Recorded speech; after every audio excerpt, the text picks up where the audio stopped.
ধর্ষণ মামলার বিচার ৯০ দিনের মধ্যে আর ১৫ দিনের মধ্যে তদন্ত শেষ করার বিধান রেখে বিদ্যমান নারী ও শিশু নির্যাতন দমন আইন পরিবর্তন করা হচ্ছে বলে জানিয়েছেন আইন উপদেষ্টা ডক্টর আসিফ নজরুল। সমসাময়িক বিষয় নিয়ে আজ সচিবালয়ে ব্রিফিংয়ে আইন উপদেষ্টা একথা বলেন।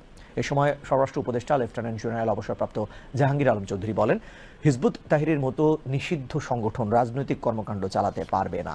তথ্য সম্প্রচার উপদেষ্টা মাহফুজ আলম বলেন, মব জাস্টিসের সাথে জড়িতদের বিরুদ্ধে তথ্য প্রমাণ মিললে তখনই তাকে গ্রেফতার করা হবে। রিপোর্ট দিনার সুলতানার।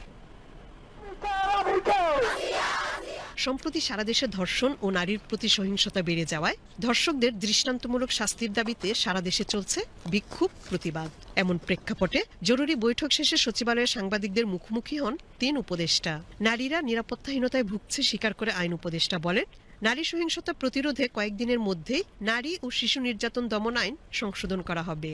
ধর্ষণের মামলা ১৮০ দিনের পরিবর্তে ৯০ দিনে শেষ করা হবে। মামলা নিষ্পত্তির আগে জামিন পাবে না কোনো আসামি। ধর্ষণ বা নারীর প্রতি সহিংসতা রোধকল্পে আমরা কিছু আইনি পদক্ষেপ নেওয়ার কথা চিন্তা করেছি। আমরা চেষ্টা করব কয়েক দিনের মধ্যে এই আইনগত পরিবর্তনটা আনার জন্য। নারীর প্রতি নির্যাতন, রেপের মতো কেসে তদন্তকারী অফিসার যাকে নির্দিষ্ট করা হয়েছে তাকেই তদন্ত কাজ সম্পন্ন করতে হবে নির্দিষ্ট সময়ের মধ্যে। তদন্তকারী অফিসার পরিবর্তন করা যাবে না। ধর্ষণের মামলায় ৯০ দিনের মধ্যে বিচার করতে হবে। ধর্ষণের মামলা ১৫ দিনের মধ্যে তদন্ত কাজ শেষ করতে হবে। এবং ধর্ষণের মামলা যদি ৯০ দিনের মধ্যে বিচার সম্পন্ন নাও হয়, এই অজুহাতে কাউকে জামিন দেওয়া যাবে না। এ সময় স্বরাষ্ট্র উপদেষ্টা বলেন, নিষিদ্ধ ঘোষিত হিজবুত তাহরিরকে কোনো কার্যক্রম চালাতে দেয়া হবে না। মাগুরায় শিশু ধর্ষণের ঘটনার সঙ্গে জড়িতদের সর্বোচ্চ শাস্তি নিশ্চিত করা হবে। কোনোভাবেই কোনো নিষিদ্ধ ঘোষিত সংগঠনকে কোনো রাজনৈতিক কার্যক্রম পরিচালনা করতে দেয়া হবে না। এ ব্যাপারে আইন শৃঙ্খলা রক্ষা বাহিনী তৎপর রয়েছে। বাংলাদেশে ধর্ষকদের কোনো স্থান হবে না। মাগুরায় ঘটনায় যারা অভিযুক্ত তাদের সবাইকে ইতিমধ্যে গ্রেপ্তার করা হয়েছে। আইনি প্রক্রিয়ার মাধ্যমে তাদের সর্বোচ্চ শাস্তি নিশ্চিত করবে সরকার।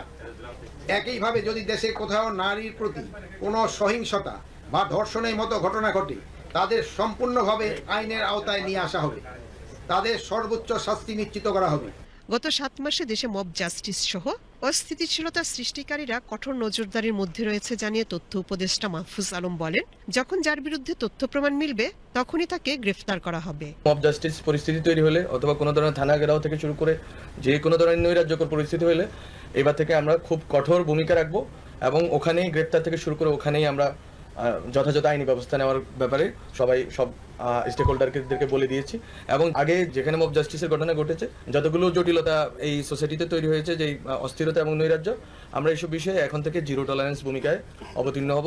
যেখানেই মব জাস্টিস পরিস্থিতি হবে, সে যেই হন না কেন, যেই ধর্মের, যেই লিঙ্গের, যেই বর্ণেরই হন না কেন, যেই জাতেরই হন না কেন, আমরা এখন থেকে কঠোর ভূমিকায় অবতীর্ণ হব। সংবাদ সম্মেলনে জানানো হয়, আইন শৃঙ্খলা পরিস্থিতি স্বাভাবিক রাখতে অপরাধ প্রবণ এলাকায় টহল বাড়ানোর পাশাপাশি স্বরাষ্ট্র মন্ত্রণালয় থেকে আলাদা হটলাইন চালু করা হবে।